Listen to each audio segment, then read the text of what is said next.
विष्णुपादाय कृष्णपृष्ठाय भूतले श्रीमते भक्तिवेदांत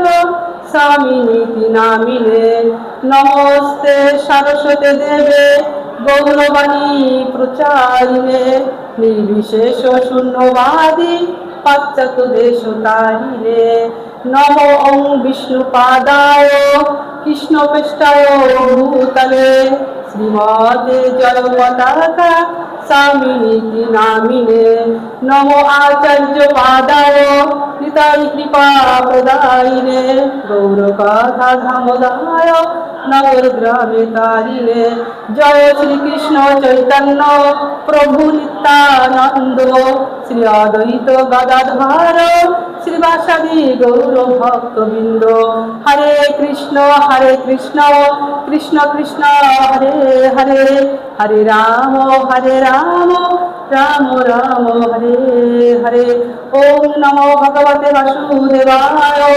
ओम नमो भगवते वासुदेवाय ओम नमो भगवते वासुदेवाय हरे कृष्ण একটি ব্যাঙ হয়ে সমুদ্রের গভীরতা কিভাবে মাপতে পারে আমি হলাম অত্যন্ত কীট আমি কি করে মহাপ্রভুর পার্শ্বদের মহিমা বর্ণনা করতে পারি আমার কি সেই ক্ষমতার যোগ্যতা আছে যেদিন 30শে জানুয়ারি আমি দীক্ষা পেয়েছি আমি গুরু কৃপা পেলাম সেদিন দীক্ষার সময় গুরু মহারাজের ঝুমে আসার কথা ছিল সন্ধ্যা 6টা যখন সময় একটু একটু করে পার হয়ে যাচ্ছে তখন আমার মনে শুধু একটি সংশয় কারণ আমার মনে শুধু সংশয় হচ্ছে পাপী মরে 10 ঘর নিয়ে আজ বোধহয় দীক্ষা হবে না আজ বোধহয় আমার এই পাপীর জন্য এই অধমের জন্য দীক্ষা হবে না কেন গুরু মহারাজ দেরি করছেন এভাবে আস্তে আস্তে যখন 8:30টায় গুরু মহারাজ ঝুমে আসলেন এবং এক এক করে সবাই দীক্ষা পেলেন আমিও দীক্ষা পেলাম তখন মনে মনে ভাবলাম পাপী মরে 10 ঘর নিয়ে নয় পাপী বাঁচে শুদ্ধ ভক্তের কৃপায় হয়তো এখানে সমস্ত শুদ্ধ মহাত্মারা আছে তাদের কৃপায় আজ আমি গুরু মহারাজের দীক্ষা পেলাম গুরু মহারাজের কৃপা পেলাম আমি এমন একজন গুরুদেবের কৃপা পেয়েছি আমি মাঝে সবসময় বসে বসে ভাবি আমি কি করে এমন একজন মহাত্মার যিনি স্বয়ং মহাপ্রভুর পার্শ্বদ তার কৃপা কি করে পেলাম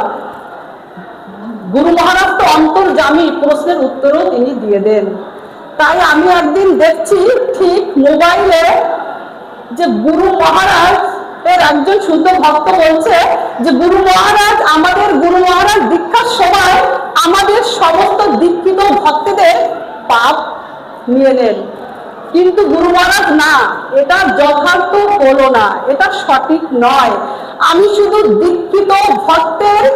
পাপ নিয়ে নি না আমি সমস্ত প্রাণীর পাপ নিয়ে নি আমি হয়তো সেই নরাধম কীট আমি হয়তো সেই ছোট্ট একটা প্রাণী এই জন্য আমার হয়তো সমস্ত পাপ নিয়ে আমাকে গুরু মহারাজ কৃপা করেছে এটাই হচ্ছে আমার গুরু মহিমার বর্ণনা আমি যদি কাউকে কষ্ট দিয়ে থাকি আমার কথায় যদি কোনো ভুল হয়ে থাকে আমার পরমারাধ্য গুরুদেব আমাকে যেন শ্রীচরণে ঠাঁই দিয়ে ক্ষমা করে দেন আর আপনারা আমাকে সবাই নিজের সন্তান বলে ক্ষমা করে দেবেন জয় শ্রীকৃষ্ণ চৈতন্য প্রভু নিত্যানন্দ শ্রী অদ্বৈত গদাধর শ্রীবাসাদি গৌর ভক্তবৃন্দ হরে কৃষ্ণ কৃষ্ণ কৃষ্ণ হরে হরে হরে রাম